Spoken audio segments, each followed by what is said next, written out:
Hello students, Wasim सा here. स्वागत है आपका एक बार फिर से हमारे और आपके प्यारे से यूट्यूब चैनल के ऊपर, जिसमें आज हम लोग सीखने वाले हैं फिजिक्स सब्जेक्ट, जिसमें जेईई मेन 2024 का ये जो क्वेश्चन है वो आज हम लोग सॉल्व करने वाले। बेसिकली जो क्वेश्चन है वर्क एनर्जी पावर इस लेसन से है। तो चलो क्वेश्चन की तरफ बढ़ते हैं। देखो, बहुत ही ट्रिकी और बहुत ही आसान भी क्वेश्चन है और थोड़ा सा ट्रिकी है। देखो, बेसिक कंसेप्ट जिसका क्लियर होगा वो क्वेश्चन उसको एकदम ईजी जाएगा। तो चलो प्रॉब्लम का स्टेटमेंट देखते हैं। Body of mass 50 kg is lifted to a height of 20 metre from the ground in two different ways as shown in figure. The ratio of work done against the gravity in both the cases will be. Work done against the gravity. देखो, अब यहां पे हम लोग को क्या बोला है, सिंपल एक लोड है, ये 50 kg का लोड है। इसको दो तरीके से उठाया गया है। पहला जो डायग्राम दिख रहा है केस 1, यहां पे ये पुल अप स्ट्रेट, मतलब यहां पे था, यहां से सीधा ऊपर लेके गए, मतलब इस पोजीशन पे था, इस पोजीशन से देखो ये यहां पे था, इस पोजीशन से सीधा यहां पे लेके गए। ठीक है, तो और सिमिलरली यहां पे दूसरे केस में क्या किया भाई, यहां पे था लोड, यहां से इस लोड को ऐसे स्लाइड करते हुए यहां पे लेके गए ना।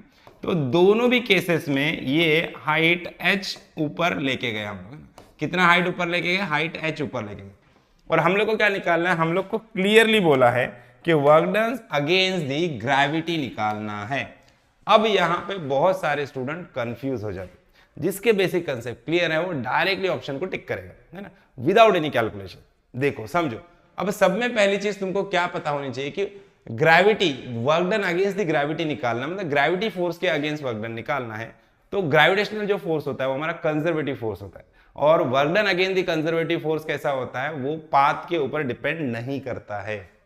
Work done against the conservative forces जो होता है वो पाथ के ऊपर कभी डिपेंड नहीं करता। ग्रेविटेशनल फोर्स है, कंजर्वेटिव फोर्स है, तो work done against the gravitational force है, वो पाथ के ऊपर डिपेंड नहीं करेगा, वो सिर्फ इनिशियल पॉइंट और फाइनल पॉइंट पे डिपेंड करेगा, या हाइट पे डिपेंड करेगा, कितने हाइट तक तुमने उसको ऊपर ले गए। अब यहां पे देखो, इस केस में यहां से यहां पे इस हाइट तक ऊपर ले गए, और इसी केस में भी देखो यहां से यहां पे, मतलब इस हाइट तक ही ऊपर ले गए। तो दोनों का जो हाइट है, ग्राउंड से जो दोनों का हाइट है लोड का, वो कैसा है, सेम है। मतलब work done against the gravitational force इस केस में और इस केस में, दोनों केस में क्या होगा, सेम होगा, वो पाथ के ऊपर डिपेंड नहीं करता है। समझ में आया? तो work done against the gravitational force path के ऊपर डिपेंड नहीं करता है। तो यहां पे इस केस का वर्क डन और इस केस का वर्क डन दोनों सेम रहेगा। दोनों का वर्क डन सेम, मतलब 1:1 का रेशियो आएगा। इस केस में जो वर्क डन हुआ और इस केस में जो वर्क डन हुआ, दोनों वर्क डन सेम है, क्योंकि ये पाथ के ऊपर यहाँ पे वर्क डन नहीं डिपेंड करेगा, क्योंकि ग्रेविटेशनल फोर्स है वो कंजर्वेटिव फोर्स है, और work done again conservative force path के ऊपर डिपेंड नहीं करता, इसलिए दोनों केस में वर्क डन सेम होगा। समझ में आया? तो यहाँ पे हमारा ऑप्शन बी करेक्ट ऑप्शन रहेगा। क्लियर है?